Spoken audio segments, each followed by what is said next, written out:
आज जो हम इस चैप्टर का फिनिशिंग टॉपिक ले रहे हैं वो है मूविंग कोइल गैल्वेनोमीटर। और उसमें गैल्वेनोमीटर कैसे बनता है, मतलब थोड़ा कंस्ट्रक्शन पार्ट भी देख रहे हैं, उसकी वर्किंग भी देखनी है। दो टर्म्स होती हैं, करंट सेंसिटिविटी, वोल्टेज सेंसिटिविटी, वो समझ आनी चाहिए हमें। उसके बाद उसका conversion into ammeter and conversion into voltage.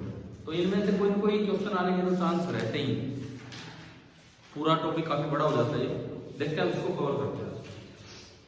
देखिए मूविंग कोइल गैल्वेनोमीटर, ये वाला गैल्वेनोमीटर हम पढ़ते हैं, मूविंग कोइल गैल्वेनोमीटर।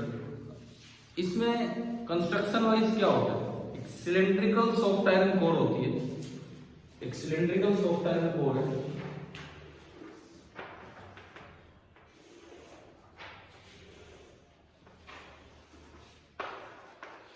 इसके ऊपर आर्मेचर कोइल या यूं कहीं वायर्स लिपटी रहती है, कोइल रहती है, मूविंग कोइल गैल्वेनोमीटर की कोइल। आर्मेचर वर्ड तो यूज ना भी करते हैं, ये है कोइल्स इसके ऊपर लिपटी हुई है कैसे भी करके, ठीक है। इसके साथ एक पॉइंटर अटैच होता है। अगर ये कोई टर्न होगी, मींस ये आर्मेचर, ये जो सॉफ्ट आयरन कोर है, ये अगर टर्न होगी तो पॉइंटर घूमेगा और वही हमें दिखाता है कि करंट है या नहीं, इस तरह का काम, ठीक है।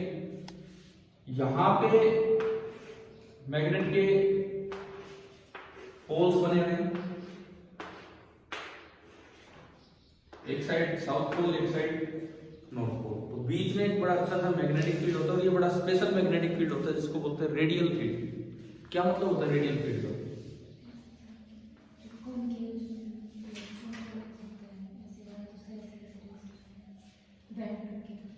नहीं, आपसे केवल ये पूछा जाए, जस्ट 1 मार्क क्वेश्चन की, what do you mean by radial field in a moving coil galvanometer. Radial field का मतलब क्या होता है, सुनो। ये जो कोइल है, ये जो भी कोइल है, चाहे कोई फील्ड लाइन कैसे भी आ रही हो, जब इसमें एंटर करेगी तो कोइल के पैरेलल चलेगी। ये फील्ड क्या होता है आपका, रेडियल फील्ड।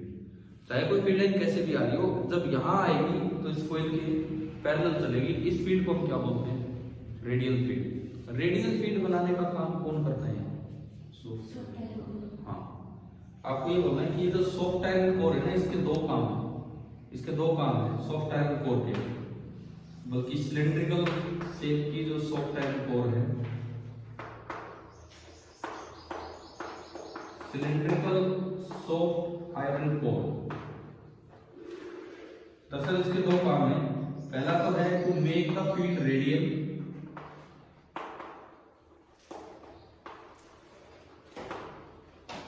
पहला काम ये है to make the field radial. Second है टू मेक द फील्ड, मतलब मैग्नेटिक फील्ड, स्ट्रॉन्ग। छोटे छोटे सवाल पूछे जा सकते हैं अलग से। ये जो रेडियल फील्ड बनाने का काम है, ये भी सॉफ्ट आयरन कोर करती है, और जो फील्ड को थोड़ा स्ट्रॉन्ग करने का काम है, ये भी सॉफ्ट आयरन कोर ही करती है, ठीक है। अब क्या होगा, जैसे ही इस कोइल में करंट फ्लो करेगा, जैसे इस कोइल में करंट फ्लो करेगा, सपोज इसमें n नंबर ऑफ टर्न्स है और हर एक टर्न का एरिया a है, और जो रेडियल मैग्नेटिक फील्ड इस कोइल में है, तो यहाँ पे आया है वो b है। n is the number of turns in the coil, a एक टर्न का एरिया और b है यहाँ जो रेडियल मैग्नेटिक फील्ड कोइल के साथ हो। तो जैसे करंट आई आएगा, इस पे टॉर्क लगेगा, इस पे टॉर्क लगेगा, उसे बोलते हैं डिफ्लेक्टिंग टॉर्क। टॉर्क डिफ्लेक्टिंग कितना होगा, वही कल वाला फॉर्मूला बी ना साइन थीटा, ठीक है, जो भी है बी आई एन ए और साइन थीटा। थीटा कितना फिक्स है, रेडियल फील्ड में फिक्स है। जो इसका मैग्नेटिक मोमेंट होगा वो इसके परपेंडिकुलर होगा, और जो बी है वो बिल्कुल इसके प्लेन में है। तो बी और बी के बीच का एंगल 90 हो गया, तो साइन 90 डिग्री मैक्सिमम फील्ड आता है। तो ये आ गया बी आई एन या एन आई ए इंटू बी, जैसे भी आप लिखो, ठीक है। ये डिफ्लेक्टिंग टॉर्क है। अब जैसे ही टॉर्क आएगा, नीडल एक साइड डिफ्लेक्ट हो जाएगी, लेकिन फिर वो रुकेगी क्यों, एक रीस्टोरिंग टॉर्क फोर्स जनरेट होता है। वहां रिस्टोरिंग वायर उसके साथ अटैच होती है, जैसे स्प्रिंग होती है, इस तरह की टॉर्जन वायर होती है, टॉर्जनल वायर। जैसे ही घूमेगा, वो सिलेंडर को रोकने के लिए अपोजिट डायरेक्शन में ट्विस्टिंग टॉर्क लगा देगा, ठीक है।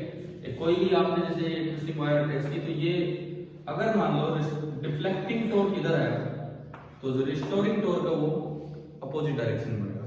सपोज ये निडल अपनी जगह से 5 रोटेट करेगी, तो जो रिस्टोरिंग टॉर्क बनेगा अपोजिट डायरेक्शन में, वो उधर गया था, तो जो उल्टा जो टॉर्क बनेगा that is equal to k * 5 torque restoring that is equal to k * 5। कभी प्लस में जब हम इलास्टिसिटी चैप्टर पढ़ते हैं तो उसमें टॉर्जन कांस्टेंट और ये सब देखते हैं।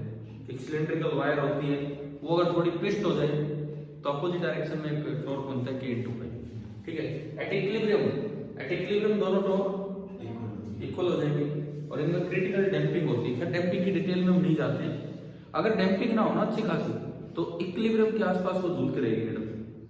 भाई इक्विलिब्रियम भी हो गया तो रुकेगी क्यों फिर एकदम। अगर इक्विलिब्रियम भी हो गया तो पहले वो टॉर्क ज्यादा था उसको यहाँ तक लाए, ड्यू टू इनर्शिया थोड़ी आगे निकलेगी, फिर उल्टी आएगी और ये यूं ऑसिलेट करती रहेगी। क्या गैल्वेनोमीटर में ऐसा होता है कि वो ऑसिलेट कर रही है, मुझे अंदाजा लगाना नहीं। इसको बोलते हैं कि वहाँ क्रिटिकल डैम्पिंग करवा रखी है कि वो एकदम से ही वहां आके रुक जाती है इक्विलिब्रियम वाला। ठीक है, क्रिटिकल डैम्पिंग का मतलब ही ये है। 3 तरह की डैम्पिंग होती है, over damping, under damping and critical damping.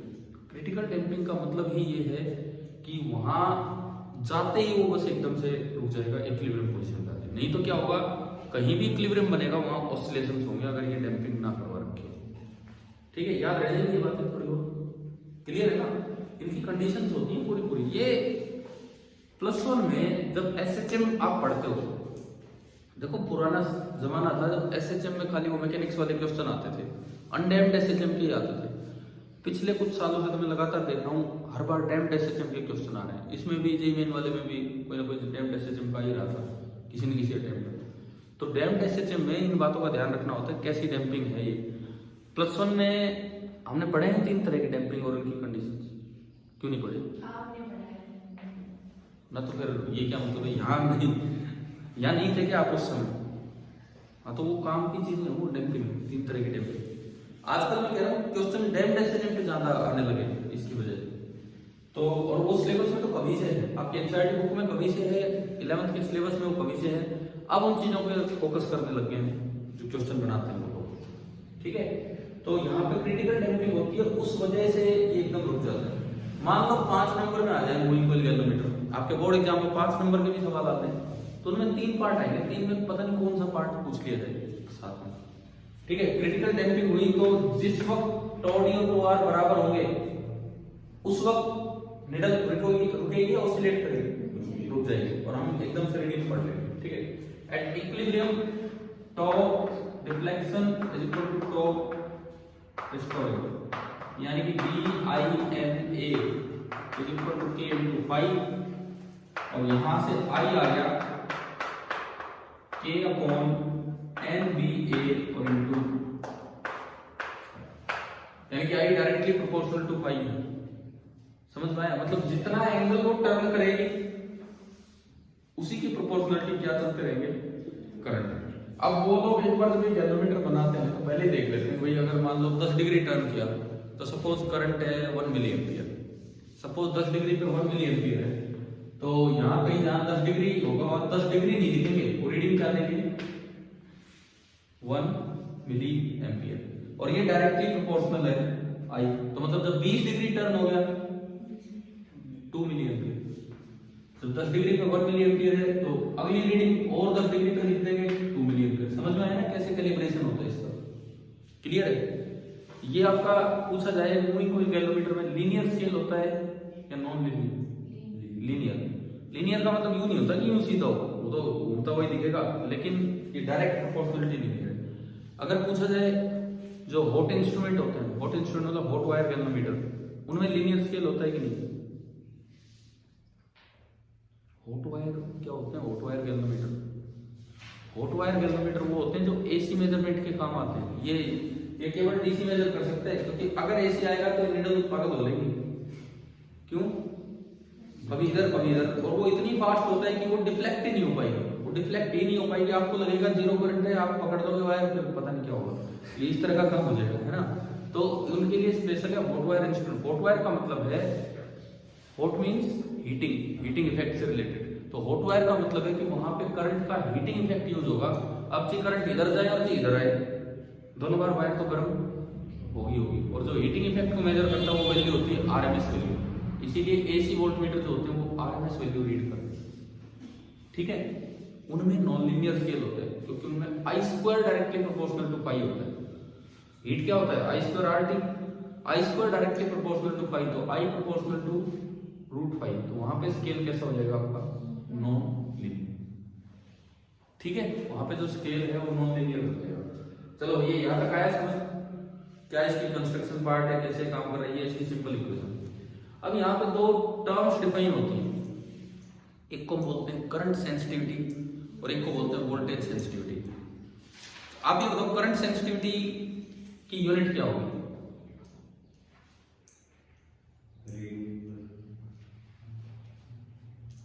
Radian पर एम्पियर। वोल्टेज सेंसिटिविटी की यूनिट क्या होगी, रेडियन पर वोल्ट। तो इससे आइडिया लग रहा है कि क्या है ये करंट सेंसिटिविटी और वोल्टेज सेंसिटिविटी का।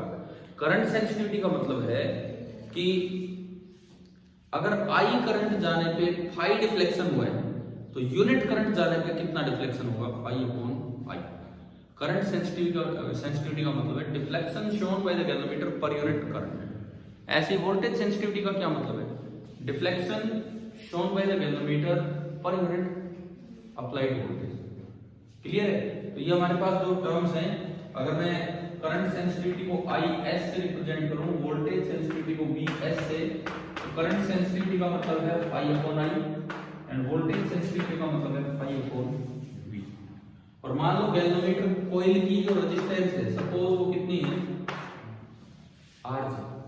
गैल्वेनोमीटर कॉइल की रेजिस्टेंस है आर जी। तो बताओ इनमें और इनमें क्या रिलेशन होगा,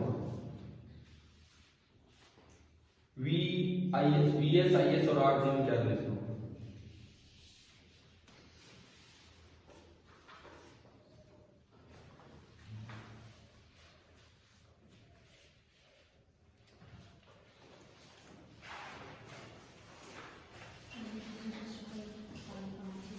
मतलब वी एस बराबर आई एस इंटू आर जी या आई एस बराबर वी एस इंटू आर जी, मैं ये पूछ रहा हूँ आपसे।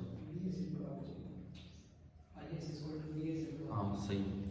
अक्सर बच्चे यहाँ गलती कर जाते हैं, वो वी बराबर आई आर दिमाग में रहता है, वी बराबर आई आर, तो वो लिख देते हैं वी एस बराबर आई एस इंटू आर जी, जबकि ये वी नहीं है, ये तो अपॉन में वी है, ये आई नहीं है, ये अपॉन आई है। तो इसमें उल्टा रिलेशन हो जाता है। और इनमें तीनों में रिलेशन ये होता है, जैसे वी बराबर आई आर तो यहाँ होता है आई बराबर वी आर, ये रिलेशन होता है। कैसे आएगा उसका, कोई गैल्वेनोमीटर कॉइल है, मतलब उसकी रेजिस्टेंस, अगर आप इसमें से आई करंट फ्लो करवाते हैं तो इसका मतलब आपने वोल्टेज कितनी लगा रखी है, V। ओमिक एक्सप्रेशन आप लगाएं तो V बराबर क्या होगा, I into R ji. Suppose इस आई और इस V की वजह से जो रिफ्लेक्शन हुआ कितना होगा, पाई होगा। तो जो करंट सेंसिटिविटी होगी, current sensitivity that will be pi upon I. Voltage sensitivity क्या होगी, पाई अपॉन V। V की जगह क्या रख सकता हूं, V की जगह रख सकता हूं I इंटू आर जी, और फाई बाई आई कितनी है, आई एस। तो V S is equal to I S upon R G, और I S is equal to V S into R G. Clear है ये? हाँ वो तो एक ही बात है, अगर आप ये रिलेशन ढंग से लिख लेंगे तो आ जाएगी, ठीक है। आप इनको सीधा डिवाइड करोगे तो वही वी और आई का रिलेशन ही यूज होगा और कुछ नहीं, ठीक है। अब इसमें एक सवाल बनता है, इनको देख के यूं लगता है कि दीज आर डायरेक्टली प्रोपोर्शनल,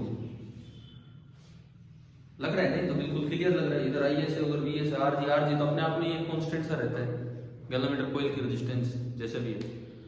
तो एक बड़ा ठीक सा सवाल बनता है यहाँ पे, जो आपकी थ्योरी पार्ट में दिया भी हुआ है कि अगर इनमें से मैं किसी एक सेंसिटिविटी को चेंज करूं तो क्या ये कंफर्म है कि दूसरी सेंसिटिविटी भी चेंज होगी।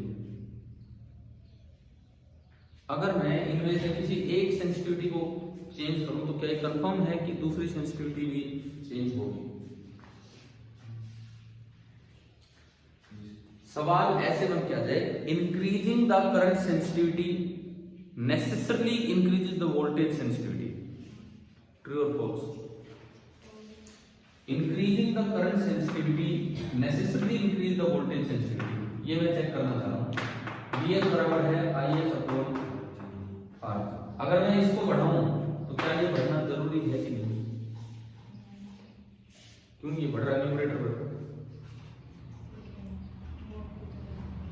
हाँ ठीक है, अब इधर से हम ध्यान से पहले इनके एक्सप्रेशंस, पहले आप इनके एक्सप्रेशंस देखिए।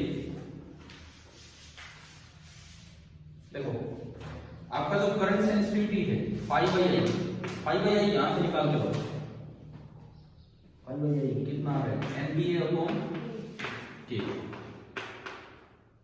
और ये phi by I R G है, NBA अपॉन के आर। तो मेरे पास दो एक्सप्रेशन आ गए।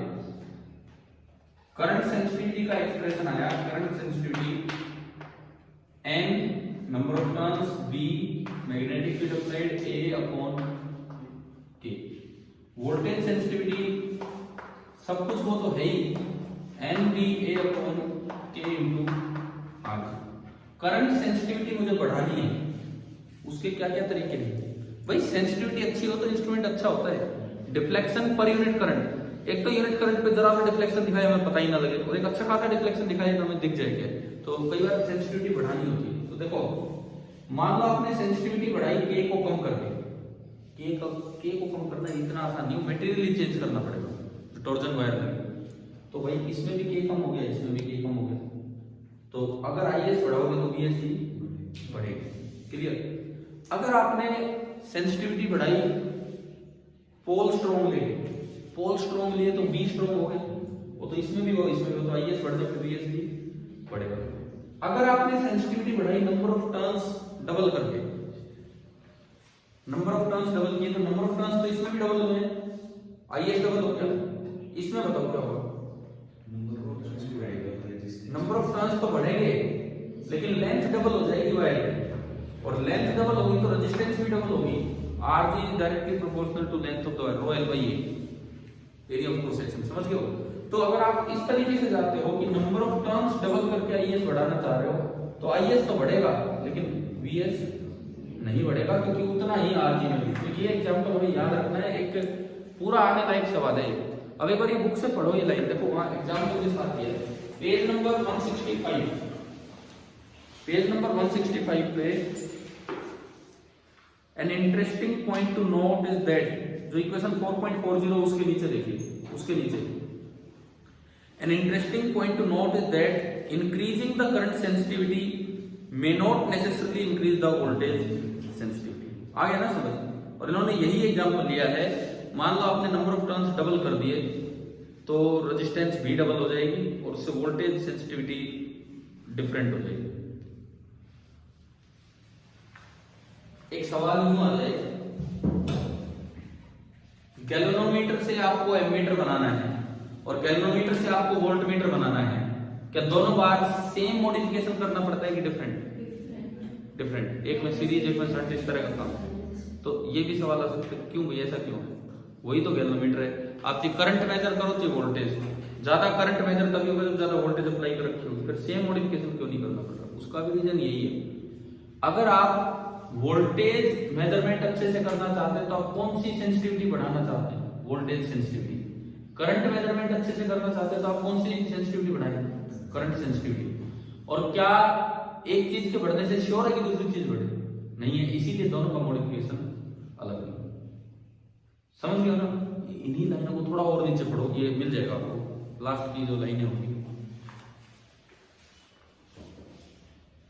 सो इन जनरल, ये मिल गया आपको? इसी कारण से in general the modification needed for conversion of galvanometer to an ammeter will be different from converting into voltmeter। भाई इन सवालों के जवाब वहां पर लिखने लायक नहीं बनते, हमें पता है सारा, हम वोल्टमीटर पढ़ जाते हैं एमीटर, लेकिन ऐसे सवाल आ गए तो वहां पर आंसर नहीं होता हमारे पास क्या है।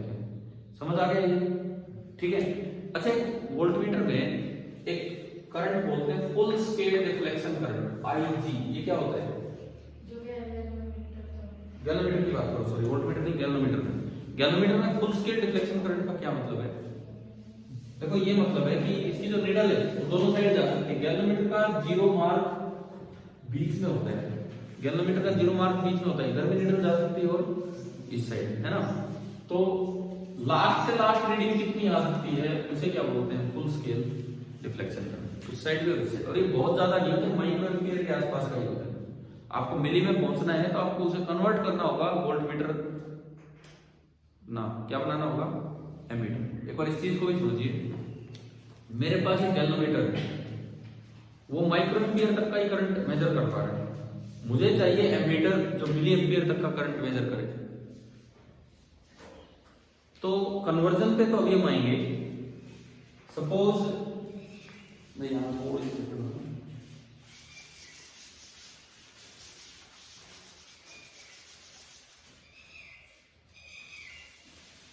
ये मान लो स्केल है उसका, 0 मार्क, और ये फुल स्केल डिफ्लेक्शन करंट जो कि suppose 10 micro ampere, 10 micro ampere, ठीक है। और मैं कह रहा हूं ये ज्यादा से ज्यादा एक साइड में ज्यादा से ज्यादा सपोज ये जा पर है 30 डिग्री, बस वो लिमिट है, फिर इधर तक ही और इधर तक, इस तरह का। तो अगर इतना करंट भेजेंगे तो निडल कितने डिग्री से घूम रही है, 30 डिग्री। इतना करंट भेजने का 30 डिग्री से घूम रही है, तो बताओ करंट सेंसिटिविटी कितनी है? करंट सेंसिटिविटी कितनी होती है? पाई बाई आई, यही होता है। पाई कितना, 30 डिग्री, ये रेडियन में रखना होता है। 30 डिग्री में कितना radian, pi by 6 radian, pi by 6 radian. और ये नीचे आई जी इतना करंट भेजा आपने, 10 इंटू 10 टू पावर -6, क्लियर। ये आपका आया आई अपॉन आई, रेडियन पर एम्पियर, रेडियन पर एम्पियर। इतना करंट देने पे ये इस तरह से ये सब दिखा रहा था।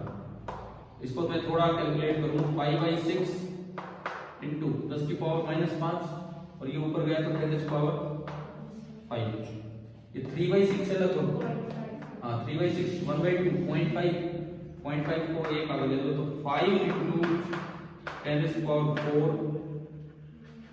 रेडियन पर एम्पियर, 5 इंटू 10 की पावर 4 रेडियन पर एम्पियर।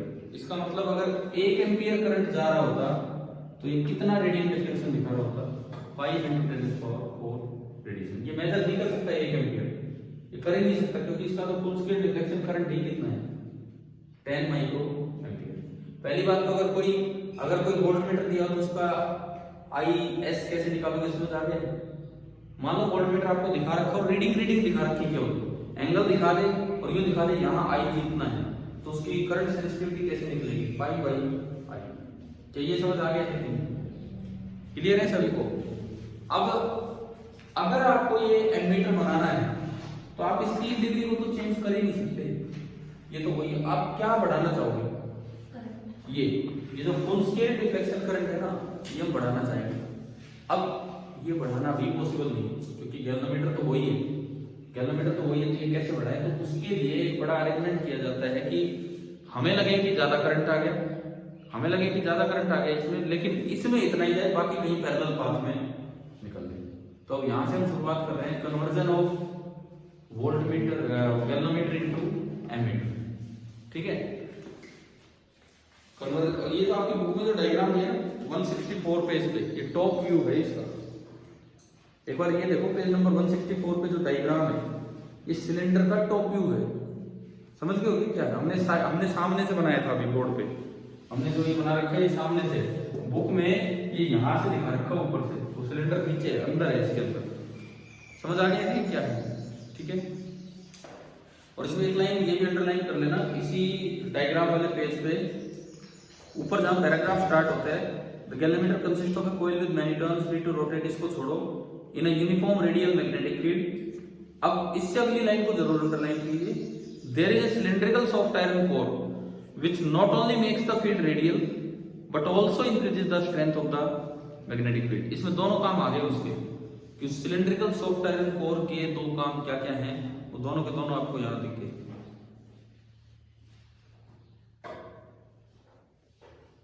ठीक है, अब चलिए हम इसका कन्वर्जन पहले लेते हैं किसमें, एमीटर में, और फिर चलेंगे वोल्टमीटर की तरफ। तो अगला जो पार्ट हमारा है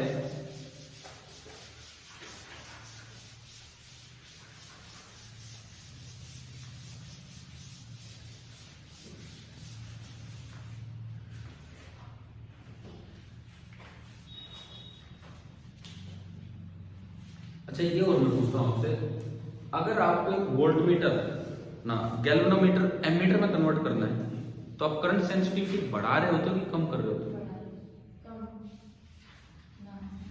दोनों जवाब आ दिए।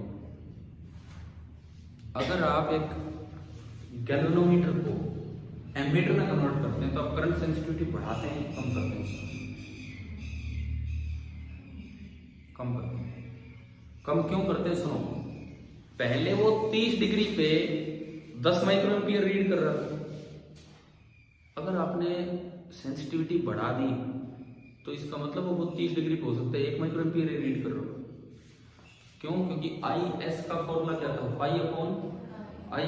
अगर आप आई एस बढ़ा रहे हैं, पाई तो वही 30 डिग्री है, तो पाई को और कम कर रहे हैं, जबकि हम तो रेंज उसकी बढ़ाना चाहते हैं। आपका जो आई एस को मैंने मिटा दिया यहाँ भी, वैसे पाई बाई आई था, आपने अभी ये निकाला पाई बाई 6 रेडियन उसका मैक्सिमम था, और आई कितना था 10 माइक्रो।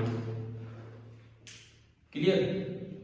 एमीटर अगर बना दोगे तो लास्ट में ज्यादा करंट रीड करेगा या कम करंट रीड? ज्यादा करंट रीड करेगा, तो ये क्या हो गया, ये बढ़ गया, ये बढ़ गया, तो ओवरऑल वैल्यू कम होगी। ठीक है, क्लियर है ना? अगर आप एक गैल्वेनोमीटर को एमीटर में कन्वर्ट कर रहे हैं तो आप उसकी करंट सेंसिटिविटी बढ़ा नहीं रहे, बल्कि उसकी करंट सेंसिटिविटी कम कर रहे हैं, ताकि वो ज्यादा से ज्यादा करंट हमें मेजर करके वहां पे दिखा सके। समझ आ गया ये पॉइंट? ठीक है, देखते हैं ये कैसे कन्वर्जन होगा, ये देखते हैं। इसके लिए क्या किया जाता है, जैसे ये गैल्वेनोमीटर कॉइल है, तो वही पूरा गैल्वेनोमीटर, ये वही पूरा गैल्वेनोमीटर है, और हम ये चाह रहे हैं कि ज्यादा करंट इसमें से जाए। अच्छा, यहां मैक्सिमम कितना जा सकता है? मैक्सिमम अभी हमने पढ़ा, यहां मैक्सिमम कितना जा सकता है? आई जी। लेकिन मैं चाह रहा हूं कि मैक्सिमम कोई और ही अलग रेंज हो, कहां तक? आई नॉट तक। मैं तो मुझे बोला गया है कि भैया आप एक ऐसा डिवाइस बना के दो जो करंट रीड कर ले 0 से लेकर वहां तक आई नॉट तक। इसका मतलब ये है कि जब आप यहां से आई नॉट भेजो, और एंड आई नॉट काफी ज्यादा कर दिया इन्होंने आई जी से, माइक्रो एम्पियर में था, ये मिली एम्पियर में ले आया, एम्पियर में ले आया, इस तरह से। तो हमसे ये बोला गया कि जब आई नॉट करंट जाए तब फुल स्केल डिफ्लेक्शन होना चाहिए। ठीक है, ये रेंज है इसकी आई नॉट तक, तो अगर आई नॉट करंट जाएगा और तब फुल स्केल डिफ्लेक्शन चाहिए, तो इसमें से कितना करंट जाना चाहिए? आई जी। तो यानी कि बचा हुआ करंट के लिए कोई और रास्ता होना चाहिए आपके पास। एक बार इसमें एंटर तो करवा दिया आई नॉट, हमें नहीं पता अंदर क्या हो रहा है, लेकिन बचे हुए करंट के लिए आपके पास और रास्ता होना चाहिए, जिसको हम बोल देंगे आई नॉट माइनस आई जी। ये बहुत ज्यादा है, ये बहुत ज्यादा है, क्योंकि आई नॉट बहुत बड़ा है किससे? आई जी से। तो अगर आप पैरेलल में करंट को डिस्ट्रीब्यूट करना चाहते हो, इस साइड बहुत ज्यादा करंट भेजना चाह रहे हैं, तो इधर की रेजिस्टेंस बहुत कम होनी चाहिए। तो इधर एक वेरी लो रेजिस्टेंस, जिसको संट नाम दिया। संट दरअसल एक वर्ड है, पैरेलल के लिए एक वर्ड होता है, ये रेलवे और उनमें यूज होता था। संटिंग कर दो, एक ट्रैक पे कोई गाड़ी खड़ी है, इंजन दूसरे ट्रैक पे आया है, उसको इससे ज्वाइन करवाना है, इस तरह से, तो वहां संटिंग वर्ड यूज होता था, पैरेलल लाइंस के बीच में, पैरेलल रेल्स के बीच में। तो यहाँ इसको वॉल्यूम सेंटर रेजिस्टेंस देते हैं, और ये आपका बन गया एक एमीटर। बाहर से देखने पे क्या लग रहा है? एक एमीटर नजर आ रहा है। ठीक है, अब देखो अंदर क्या हुआ वो छोड़ो। पहली बात, एस लो है कि high? Low, very low, because हमें ज्यादा से ज्यादा करंट इधर निकालना। पैरेलल में क्यों लगाया? क्योंकि अगर आप सीरीज में लगाते तो कोई बेनिफिट ही नहीं होने वाला था, करंट तो फिर आई से जाके बढ़ नहीं वाला, और हम चाहते थे रेंज बढ़े। क्या दो बातें समझ आ गई? ठीक है, एक बिल्कुल याद कर ले जाओ कि एमीटर बनाया हो और जी वोल्टमीटर बनाया हो। पूछे आपसे यही मॉडिफिकेशन क्यों किया? इसके दो फायदे होते हैं, एक तो रेंज बढ़ती है और एक एक्यूरेसी बढ़ती है। रेंज कैसे बढ़ी वो तो दिख गया अभी, पहले केवल आई जी तक रीड कर रहा था, और ये कहां तक रीड कर रहा है? आई नॉट तक। एक्यूरेसी कैसे बढ़ी वो अभी आएगा समझ। ठीक है, ये याद हो जाएंगी दो बातें। ये जो भी मॉडिफिकेशन आप करोगे, चाहे तो गैल्वेनोमीटर से एमीटर बनाओ, चाहे गैल्वेनोमीटर से वोल्टमीटर बनाओ, दो बेनिफिट आपको नजर आने चाहिए एग्जाम में लिखने के लिए। एक तो उसकी रेंज इंक्रीज हो जाती है, और एक उसकी एक्यूरेसी इंक्रीज हो जाती है। रेंज कैसे इंक्रीज हुई है इसमें आ चुका है, एक्यूरेसी भी आएगी सामने। अब ये एस होगा कितना, ये इस पे भी सवाल आते हैं कि एस कितना दे हम। आपको मान लो ये गिवन है, आई नॉट गिवन है, आई नॉट गिवन है, आई जी गिवन है और आपसे पूछा जाए, और आर जी इसकी रेजिस्टेंस हमें पता है किलोमीटर को, आपसे पूछा जाए एस क्या होगा। इन पे भी क्वेश्चन आते हैं, तो बहुत ही सीधा काम है, बहुत ही सीधा काम है। ये दोनों पैरेलल में है, तो जितनी वोल्टेज इसके पास होगी उतनी वोल्टेज, यहाँ वोल्टेज कितनी है, करंट कितना जा रहा है, तो I G into R G is equal to यहाँ कितना, I naught minus I G into S. समझ आ गया होगा। एस निकालना था मुझे, एस आ गया I G into R G upon I naught minus I. ये शंट का फॉर्मूला है, लेकिन बहुत बार सवाल नहीं होगा, आई नॉट दिया होगा मिली एम्पियर में, आई जी माइक्रो में, तो मिली से माइक्रो घटाना कोई समझदारी नहीं है। आप मान लो 2 मिली एम्पियर से 5 माइक्रो एम्पियर घटाओगे तो दैट इज नेग्लिजिबल, समझ गए। 5 माइक्रो एम्पियर तो 0.005 मिली एम्पियर है, तो आप उसको हटा भी सकते हो, तो this is nearly equal to I G R G upon I, जो इसकी रेंज है।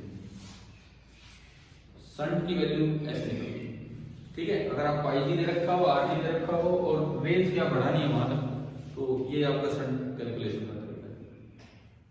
अब एक्यूरेसी कैसे बढ़ेगी, ठीक है भाई, रेंज तो बढ़ेगी, वो तो शुरू में ही समझ आया। एक्यूरेसी ऑफ मेजरमेंट कैसे बढ़ेगी, ऐसे बढ़ी, सुनिए। एमीटर बनने के बाद, एमीटर सर्किट में सीरीज में लगता है कि पैरेलल में, सीरीज में। सीरीज में अगर वो लगेगा और वो करंट मेजर करेगा, तो उसकी खुद की अगर रेजिस्टेंस ज्यादा होगी तो वो तो करंट को कम कर देगा। हम मेजर कुछ करना चाह रहे हैं जबकि वो तो कुछ और ही करंट मेजर करवा देगा। समझ आ रहा है। यानी कि अगर आप एक एक्यूरेट एमीटर चाहते हैं तो it's resistance should tend to 0। समझ गए हो क्या, क्योंकि एमीटर कहां लगाया जाता है, सीरीज में। सर्किट में सीरीज में लगेगा, बनेगा ये पैरेलल कनेक्शन, ठीक है। अब पहले तो इसकी रेजिस्टेंस कितनी थी, आर जी, अब रेजिस्टेंस कितनी है इस डिब्बे की, अब इसकी रेजिस्टेंस है R G into S upon R जी प्लस एस। पैरेलल में है ना ये, कहीं भी किसी सर्किट में सीरीज में लगाओगे तो ये रेजिस्टेंस शामिल हुई, और क्योंकि एस बहुत ही कम है और हमें पता है जब दो रेजिस्टेंस पैरेलल में कनेक्ट होते हैं तो छोटा होता है उससे भी छोटी रेजिस्टेंस निकलता है, पता ही नहीं आपको। देखिए यहाँ पे क्या है, S is very very much smaller than R G, इसका मतलब आर जी प्लस एस को आप नियरली क्या लिख सकते हैं, और आर जी रखेंगे, आर जी घटेगा तो R A is nearly equal to S, ये इससे भी कम होगा, तो दिस इज वेरी लो, और इसलिए इसने फ्लो करने वाले करंट को ज्यादा अफेक्ट नहीं किया है, और इस वजह से मेजरमेंट की एक्यूरेसी थोड़ी सी बढ़ी है। समझ आ गया ये, ठीक है। आपसे अब ये सवाल क्यों बन जाए कि एमीटर बनाने के लिए गैल्वेनोमीटर कॉइल के पैरेलल में बहुत लो रेजिस्टेंस क्यों लगाई जाती है, तो इसके 2 कारण आपको देने हैं। ऐसा करने से एक तो क्या होता है, रेंज बढ़ जाती है, रेंज ऑफ मेजरमेंट, हम ज्यादा करंट तक मेजर कर पाएंगे, क्योंकि जितना करंट आएगा उसका ज्यादातर हिस्सा तो दूसरी साइड निकल जाएगा। और दूसरा फायदा, एक्यूरेसी ऑफ मेजरमेंट बढ़ गई, क्योंकि ओवरऑल रेजिस्टेंस जो है उस डिवाइस का वो कम हो गया, और ये लगता सीरीज में, ये पूरा डिवाइस सीरीज में। एमीटर आ गया समझ, ठीक है। एक बार देखते हैं कोई इसमें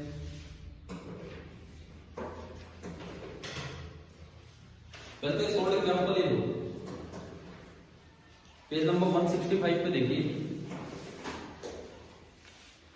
पेज नंबर 165 पे solved example, the current is to be measured, what is the value of current in the ammeter shown in the galvanometer with the resistance Rg 60 ohm is a galvanometer spread but converted. ये accuracy ही दिखा रहा है, ये diagram, ये circuit जो है ना एक्यूरेसी ही दिखा रहा है, और कुछ नहीं, आपको ये दिखाएगा कि ये बनाने से एक्यूरेसी बड़ी है।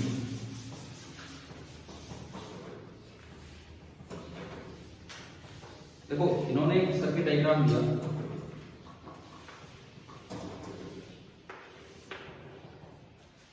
तीन ओम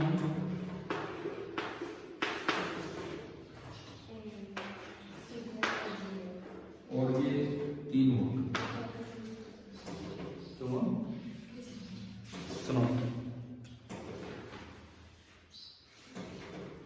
in the circuit the current is to be measured. What is the value of current? If the ammeter shown is a galvanometer with a resistance 60 ohm.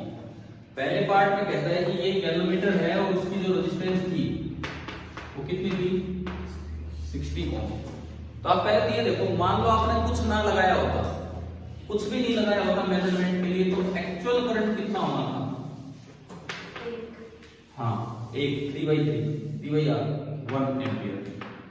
लेकिन अगर आप गैल्वेनोमीटर लगा के मेजर करते हैं तो अब करंट होगा V/R 60 + 3। समझ गए हो? 3/63 इसका निकल जाएगा 0.048। बहुत ही ये तो बेकार मेजरमेंट है। आप 1 एम्पियर करंट मेजर करने लगे थे और ये मिली एम्पियर में पहुंच गए। समझ गए ना? तो इसका मतलब गैल्वेनोमीटर डायरेक्ट यूज किया तो एक्यूरेसी बहुत ही खराब है। समझ आया? इसके बाद ये कहता है but converted to an ammeter by a shunt resistance 0.02 ohm. अब ये कहता है आप एक शंट रेजिस्टेंस यूज कर दो, इस 60 ओम के साथ पैरेलल में एक शंट यूज कर दो 0.02। ये बहुत कम है ना? ये बहुत कम है। तो अभी हमने पढ़ा था कि एस अगर बहुत बहुत छोटा हो तो जो एमीटर की रेजिस्टेंस है वो नियरली एस के बराबर आती है। तो अब ये जो कॉम्बिनेशन बनेगा पैरेलल का, उसकी रेजिस्टेंस इससे भी थोड़ी कम होगी, लेकिन हम उसे कितना मान सकते हैं? 0.02। अब बताओ, अब तीसरी बार जब आप एमीटर यूज करके करंट मेजरमेंट करेंगे तो V/R 3.0 क्या ये नियरली 1 एम्पियर आ गया। एक्यूरेसी दिख रही है डायरेक्ट मेजरमेंट की। इस न्यूमेरिकल में आपने एक्यूरेसी ही देखी है। वैसे एक्चुअल करंट था 1 एम्पियर। मेजरमेंट के लिए गैल्वेनोमीटर सीधा लगाया तो बहुत ही हल्का सा करंट मेजर हुआ, लेकिन आपने एमीटर बना के लगाया तो लगभग उसने कितना करंट रीड कर दिया? 1 एम्पियर। समझ आ गया नहीं? ये इसकी एक्यूरेसी। तीसरा पार्ट और भी इज एन आइडियल एमीटर। बिल्कुल आइडियल एमीटर वो होता है जिसकी रेजिस्टेंस बिल्कुल ही जीरो हो। बिल्कुल ही जीरो हो तो इसका हम एक्चुअल करंट ही मेजर करेगा। ये भी याद रखना है, ammeter ideal means zero resistance. समझ आ गया ये वाला सवाल? ठीक है, ये एक्यूरेसी समझाने के लिए था। अब आप एक्सरसाइज पे आओ और क्वेश्चन नंबर लास्ट 28 आखिरी सवाल देखिए, पेज नंबर 172 क्वेश्चन नंबर 28 आखिरी सवाल। A galvanometer coil has a resistance of 15 ohm, Rg दे दिया, and the meter shows full scale deflection for a current of 4 milliampere, Ig दे दिया। How will you convert the meter into an ammeter of range 0 to 6 ampere? I note दे दिया, calculate करो, बस shunt क्या लगाना है वो calculate करना है। कीजिए।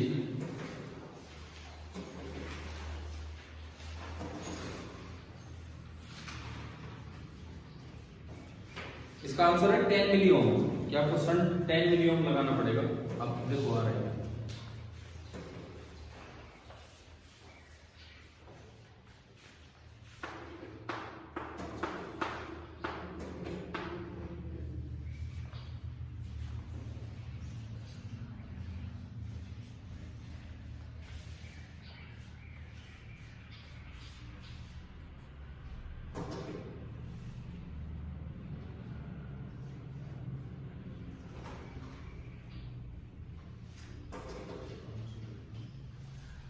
कौन सा फॉर्मूला? ये रहा पूरा, चाहिए लगा लो। अगर बहुत ज्यादा डिफरेंस है तो Ig कितना दिया है?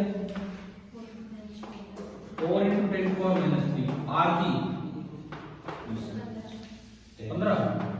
15 ओम और I0 कितना है? 6 × 10⁻6 एम्पियर है। फिर तो इसको इग्नोर करो। अगर ये 6 एम्पियर है तो इसको इग्नोर करो। ये देखना है बाई चांस अगर वो 6 मिली एम्पियर हो ना तो आप इग्नोर नहीं करेंगे। तो वो ये रटके मत जाओ कि इसको हमेशा इग्नोर करके इग्नोर। अगर वो कहते हैं 6 मिली एम्पियर है तो 6 milli ampere minus 4 milli ampere जब तो इग्नोर नहीं होगा। अभी ये 6 है, आप इससे देखो कि 10 मिली ओम आ रहा है। 15 × 4 60/6 10 × 10⁻³ और you can say it is 10 मिली ओम। बस इस बात का ध्यान रखना, इसको चेक कर दिया करो ये इग्नोर करने लायक है या नहीं। अगर दोनों ही मिली एम्पियर में होते तो इग्नोर नहीं होगा। अब इसमें आखिरी जो काम बचता है, आखिरी मॉडिफिकेशन पे हम चलते हैं। कौन सा? Conversion of galvanometer into voltmeter. अच्छा, conversion of galvanometer into ammeter का डायग्राम दिया पेज नंबर 165 पे। ये जो साइड में मार्जिन होता है यहाँ, ये पूरा ऊपर डायग्राम दे रखा है। इसने सेंटर रेजिस्टेंस को RS बोला, हमने ऐसे बोल दिया था और कुछ नहीं। और ये साइड में डायग्राम में वोल्टमीटर कन्वर्जन, अब वो भी देखते हैं।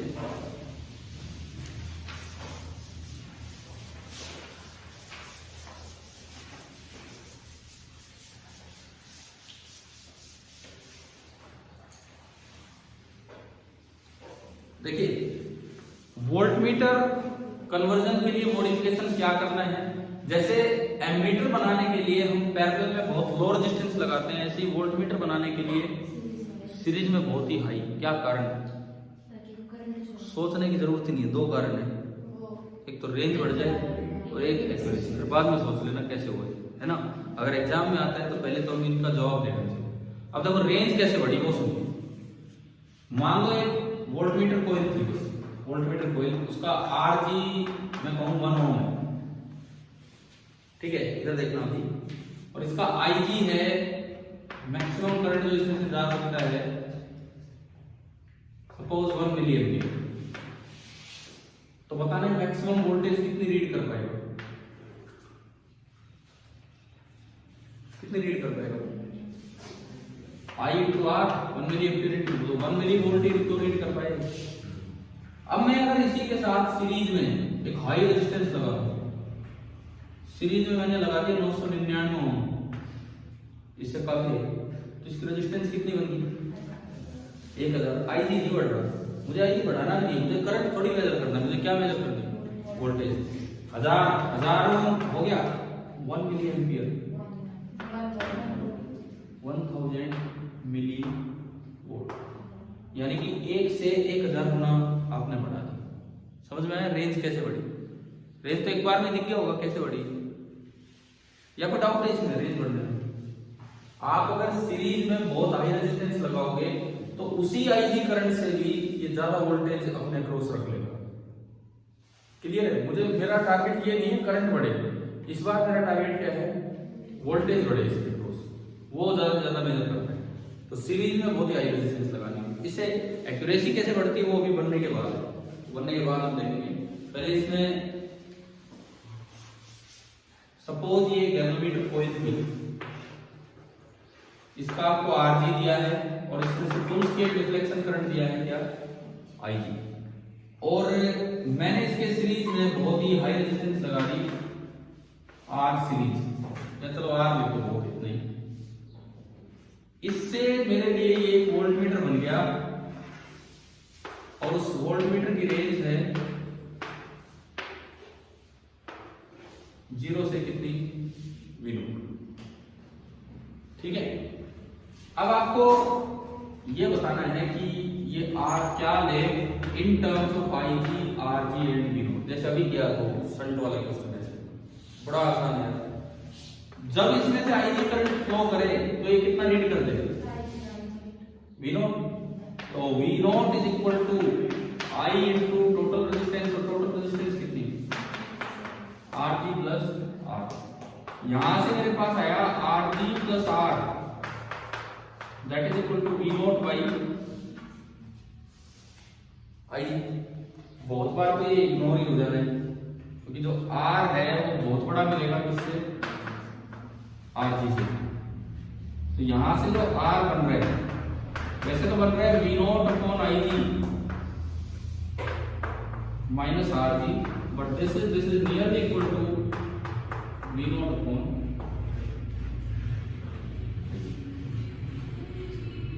क्लियर है? ठीक है। दूसरी बात, अब जो ये वोल्टमीटर बन गया इसकी टोटल रेजिस्टेंस कितनी है? सीरीज में हो गया तो R प्लस RG, और क्योंकि RG बहुत बड़ा है तो दिस इज ना, R बहुत बड़ा है तो this is nearly equal to R। तो एक बड़ी आसान सी चीज तो ये है कि एमीटर बनाते हो तो लगभग रेजिस्टेंस शंट के बराबर हो जाती है, वोल्टमीटर बनाते हो तो लगभग रेजिस्टेंस बाद वाले आर के बराबर हो जाते हैं। ठीक है, अब बात करते हैं एक्यूरेसी कैसे बढ़ेगी। वोल्टमीटर किसी भी सर्किट में जिसके क्रॉस आपको पोटेंशियल डिफरेंस मेजर करना है उसकी सीरीज में लगता है कि पैरेलल में। तो अब एक्यूरेसी बढ़ने वाली बात पर हम जाते हैं। देखिए जैसे ये कोई डिवाइस है, कोई भी डिवाइस है, इसमें कोई करंट जा रहा हो, सपोज 1 एम्पियर करंट जा रहा है, 1 एम्पियर, और ये रेजिस्टेंस है 10 ओम। यहाँ ड्रॉप कितना है 10 वोल्ट। अब मैं 10 वोल्ट मेजर करना चाह रहा हूं, इसके लिए मैंने पैरेलल में लगाया एक वोल्टमीटर। मान लो मैं कहता हूं RG है 10 ओम, ठीक है, और ये R आपने ले लिया बहुत ज्यादा भी आता है उस पर। अगर आपने ये कनेक्ट नहीं किया होता, अगर आपने ये कनेक्ट नहीं किया होता, खाली ये लगा दिया होता, तो ऊपर वाले की वोल्टेज भी कितनी होगी और नीचे वाले की भी 10 ओम है ही सर्किट में। अब जो भी करंट आ रहा है वो बढ़ गया होता तो इसमें आधा इधर आधा इधर, तो इसके पास अब कितनी वोल्टेज होगी 10 इंटू हाफ 5, जबकि आप मेजर कितना करने वाले थे 10। ये गैल्वेनोमीटर लगाते हैं, यहाँ वोल्टेज कितनी होगी तो रीड कितने करेगा 5 ही करेगा। ये तो बहुत ही खराब एक्यूरेसी होगी ना, एक्यूरेट है ही नहीं। समझ रहे हो क्या है? देखो अगर ये 10 ओम रेजिस्टेंस है और आप पैरेलल में भी 10 ही लगा दो तो जो करंट आ रहा था वो तो इसमें पूरा जा ही नहीं पाएगा, तो आधा आधा बढ़ गया। तो अब तो इसके पास वोल्टेज ही आप होगी, तो जो रीडिंग आएगी वो तो आधी वोल्टेज की आएगी, जबकि हम तो पूरी वोल्टेज मेजर करना चाह रहे थे। हम ये चाहेंगे कि ज्यादा से ज्यादा करंट इधर ही रहे, ज्यादा से ज्यादा करंट इधर तब रहेगा जब बहुत थोड़ा सा करंट उधर जाए, बहुत थोड़ा करंट उधर तब जाएगा तो उधर की रेजिस्टेंस बहुत ही ज्यादा होगा। देखो हम ये चाह रहे हैं कि इसके पास ज्यादा वोल्टेज जितनी थी उतनी बनी रहे, यानी कि इसमें जितना करंट आ रहा था उतना ही रहे, यानी कि एक नेग्लिजिबल करंट उधर निकले।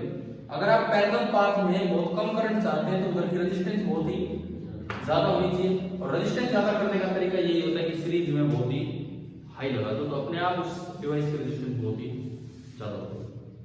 ठीक है, और बिल्कुल ही आइडियल वोल्टमीटर हो तो इसका मतलब है कि उधर जरा सा भी करंट ना जाए, उधर जरा सा करंट तब नहीं जाएगा जब उसकी रेजिस्टेंस कितनी हो इनफाइनाइट। तो जिस तरह रियल आइडियल एमीटर की रेजिस्टेंस 0 होती है, आइडियल वोल्टमीटर की रेजिस्टेंस इनफाइनाइट होती है। और आइडियल वोल्टमीटर का काम कौन करता है? पोटेंशियोमीटर। पोटेंशियोमीटर एक ऐसी डिवाइस है जो बिल्कुल भी करंट नहीं लेता और बावजूद इसके वो आपको रीडिंग देता है।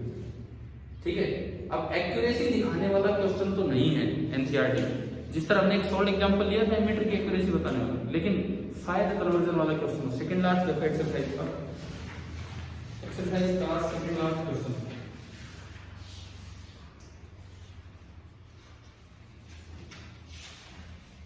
A galvanometer has a resistance of 12 ohm, RG दे दिया 12 ohm, and the meter shows full scale deflection, IG दे दिया 3 milliampere. How will you convert the meter into voltmeter जिसकी रेंज है 18 वोल्ट की कीमत 4.27। अब कीजिए, मैं आंसर बता दूं। इसका आंसर है यहाँ पर कितना है। अब फिर वही बात है, अगर इग्नोर ना करना पड़े तो यूज कर लो उसे। देखो कैलकुलेशन में दिक्कत हो तो बात अलग है। आप पहले ये निकालोगे V0/RG, V0/RG कितना आ रहा है 6000। अब 6000 में से RG घटाना कोई मुश्किल काम तो है नहीं, तो हम एग्जैक्ट आंसर भी देके आ सकते हैं। 12 घटाओगे तो 5988 आ जाएगा वो आंसर। ठीक है, 6000 भी दिया हो तो कोई फर्क नहीं पड़ता, अगर वो ऑब्जेक्टिव और उसमें 5988 ऑप्शन ही नहीं है, 6000 ऑप्शन है तो वो हो जाएगा। ठीक है, और अगर 5988 ही है तो फिर आप उसको टिक करके ये मतलब वही कन्वर्जन आ गया पूरा समझ, conversion of galvanometer into ammeter and voltmeter. अब मैं एक फिनिशिंग क्वेश्चन आपसे पूछता हूं इसमें।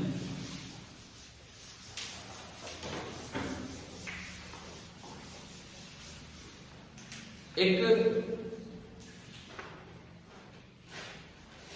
ये गैल्वेनोमीटर है जिसकी रेजिस्टेंस कितनी है आर जी। मुझे एक बार ये बनाना है एमीटर, रेंज पहले से n टाइम्स है, पहले जो रेंज थी उससे n टाइम्स है। पहले क्या रेंज थी, ये इसकी रेंज थी 0 से i जी, अब रेंज इसकी n टाइम्स है। ये बनाने के लिए आपने जो शंट लगाया, तो शंट कितना लगाया s। एक बार इसे बनाना है वोल्टमीटर, और इसकी भी रेंज जितना वो पहले मेजर कर सकता था उससे कितनी टाइम्स बढ़ती, n टाइम्स। और इसके लिए सीरीज में जो आपने रेजिस्टेंस लगाया वो कितना है, R। आपको निकालना है relation between R G S and R।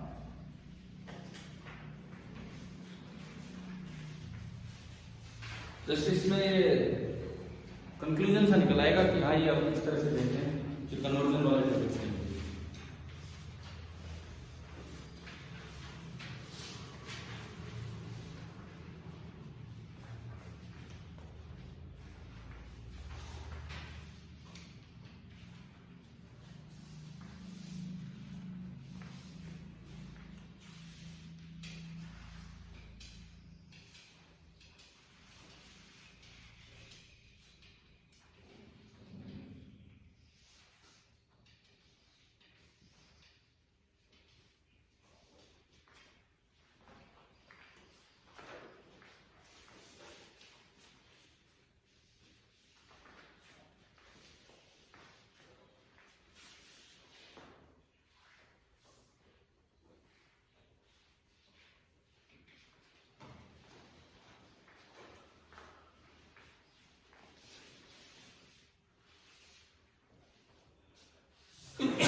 ये इसकी रेंज n टाइम्स का क्या मतलब है, पहले कितनी वोल्टेज रीड कर पा रहा था, 0 से लेके IG इंटू आर जी, और अब कितनी रीड करेगी, 0 से लेके n times IG are G. और यहां पे मतलब है कि करंट अब रीड करे 0 से लेके n टाइम्स IG। समझ गए नहीं ये चीज, यानी कि जो हम पीछे आई नोट बोल रहे थे वो ये आई नोट है, अगर हम पीछे कुछ वी नोट बोल रहे थे तो वो ये वी नोट।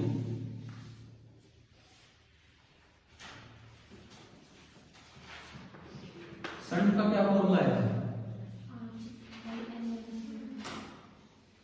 शंट का वैसे क्या फॉर्मूला था, I G R G upon I naught minus I G. मैंने वो लगाया I G into R G upon I naught minus I G करोगे तो आई जी कॉमन आएगा और n माइनस 1 बचेगा। बताओ एक बार ये आया क्या समझ, है ना। अब ये बताओ r का क्या फॉर्मूला था, r का formula v naught by I G minus R G. अभी तो हमने यूज किया, v नोट कितना है, ये है n I G R G, V naught by I G minus R G. I G से आई जी गया, आर जी आपका कॉमन आया और अंदर क्या बचा, n माइनस 1। अब देखो इक्वेशन नंबर 1 ये है, इक्वेशन नंबर 2 ये है r वाली, इन दोनों को आप मल्टीप्लाई करो, s इंटू आर क्या बचा, बताओ क्या बचा, भाई दिख नहीं रहा है, इसको मल्टीप्लाई आर जी स्क्वायर। तो ये भी एक अच्छा सा रिलेशन है, ये भी एक बहुत अच्छा सा रिलेशन है कि अगर एक गैल्वेनोमीटर की कोई रेजिस्टेंस Rg है, उसकी एमीटर बनाने के लिए रेंज n टाइम्स बढ़ाना चाहते हो, शंट रेजिस्टेंस S लगाया। उसी को वोल्टमीटर बनाने के लिए रेंज n टाइम्स बढ़ाना चाहते हो, सीरीज रेजिस्टेंस R लगाया। तो उस Rg S और R में ये रिलेशन होता है कि Rg is the geometric mean of S and R। Geometric mean मतलब under root of S into R। क्या पता कहीं यूज हो भी जाए, लेकिन कम से कम समझ तो आ गया है नहीं। ठीक है, तो अब बताओ ये चैप्टर क्लियर है। तो फिर कल से आप भी देखो, अभी भी अगर किसी ने इसकी एक्सरसाइज वगैरह नहीं की हो तो पूरी कर लेना। एक साइक्लोट्रॉन इस साल बोर्ड सिलेबस में नहीं है, वो छोड़ना चाहो छोड़ सकते हो। बाकी इसकी पूरी एक्सरसाइज और एग्जाम्पल जो भी चैप्टर पूरे अच्छे से फिनिश करो। कल हम स्टार्ट कर रहे होंगे, कल या मैक्सिमम परसों, बस 2 दिन, 1 या 2 दिन में फिनिश कर लेंगे मैग्नेटिज्म एंड मेटल। ठीक है, मैंने आपको बताया था पहले भी कि मैं आपकी क्लास ये जो अभी जो चल रही है कंटिन्यूशन में इस महीने लगा रहे हैं 30-31 तक, और इसमें हम ये बचा हुआ ये पार्ट फर्स्ट सारा अपना कंप्लीट कर देंगे। पार्ट सेकंड मैंने पहले करवा दिया था, स्टार्टिंग से ही पूरा लेके और चले जाओ। ठीक है, ज्योमेट्रिकल ऑप्टिक्स भी हो गया होगा, करवा दिया ना तो बीच में हो। ठीक है, तो उसमें कुछ बचा ही नहीं है। तो 2 दिन में हम ये कर रहे हैं मैग्नेटिज्म एंड मैटर। आज कितनी तारीख है? 21, 22, 23। ठीक है, आज बड़े बड़े चैप्टर नहीं है, छोटे छोटे ही हैं, जल्दी जल्दी हो जाएंगे। 31 हमारा लास्ट फिनिशिंग होगा इसमें। ठीक है।